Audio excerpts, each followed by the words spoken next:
With the latest update for Marvel Ultimate Alliance 3, we now have access to an in-game store that houses some of the best ISO 8 within the game, and also currently it has 11 different costumes available for purchase. Now, due to the volume of costumes that have been placed in this store day one, that says to me that there's a very high chance this is probably where future costumes will go as well, so the currency for this store will be exceptionally important going forward.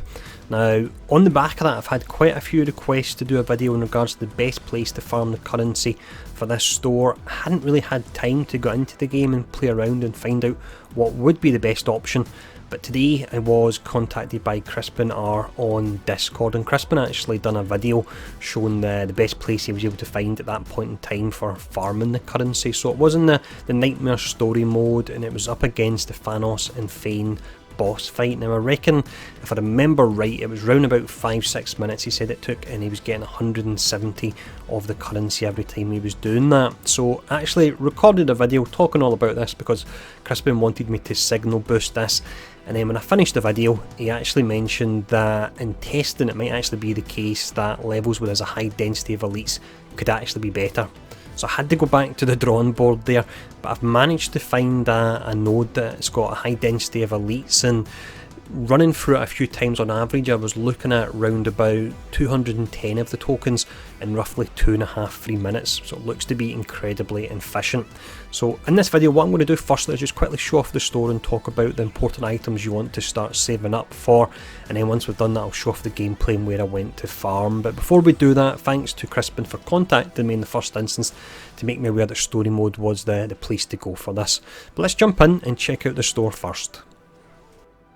Within the store then at the moment, as mentioned, there is 11 costumes. The fact we got so many with this update does really say to me that this is how costumes are going to be delivered in future. So if we have a very quick look just at Captain America as an example, you've got the voice lines. Personally, it's not something I'm going to bother about. Even for my favourite Hawkeye, I'm just not interested in using the emotes at all.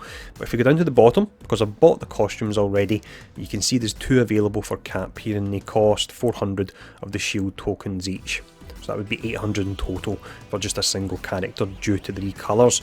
So you've got the costumes, you've then got the ISO 8, and you've got a few other goodies as well here. Now you start off with some low level rainbow ISO 8, nothing too interesting at all there. As we start to work our way down, and it's once you get to the ones that cost a whopping 10,000 shield tokens, which is going to take a fair amount of time to farm. But you can see this one here adds a fire ability attribute to the user, and it also makes the user immune to burning as well. And you've got one for each of the different status effects. There's the ice one, and then there's the shock one as well. So they are really pretty amazing. You then have from there, you've got one that increases damage done to enemies and increases resistance to being interrupted while attacking by a ton, which I need to do a video on because this particular ISO 8 effects is starting to become one of my favourite effects in the entire game. It really is awesome, and there's so many occasions it comes in really handy, but I'll save that for another video. Finally here, you've got one that gives you 3% hit point recovery every 10 seconds, and you recover 2.6% of damage done to stunned enemies as hit point. I really want to put that on my Wolverine just to get his regen going through the roof there. If we scroll down, we can see you've got some cosmic XP cubes as well, some ultimate ones. Now here is something that's actually pretty important within this section as well, and probably a lot of people have missed this, but a lot of players I imagine will be sitting on various amounts of gold. At one point I was up at 400 million and I had nothing to do with it.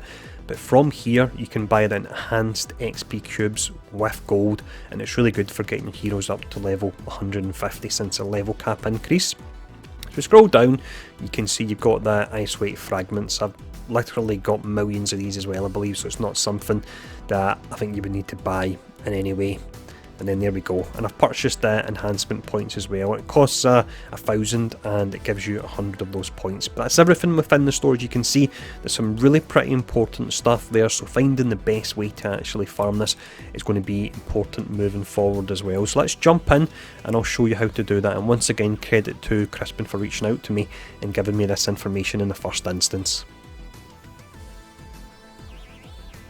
So the stage in question then, it has to be on Nightmare difficulty, so that's within the Curse of the Vampire DLC menu, and then from there it is stage number 10 and it's chapter 1, so this is the Nowhere stage I believe. Now straight at the start, and I generally like to go a flying character because there are relatively long stretches within this stage, but straight at the start you get an elite, and it's an elites that will be dropping the currency. Following on from that, we've got another elite there, and then in just a moment you'll see 2 elites on the bridge as well. We want to take them out before we get to the end section where all the enemies will spawn.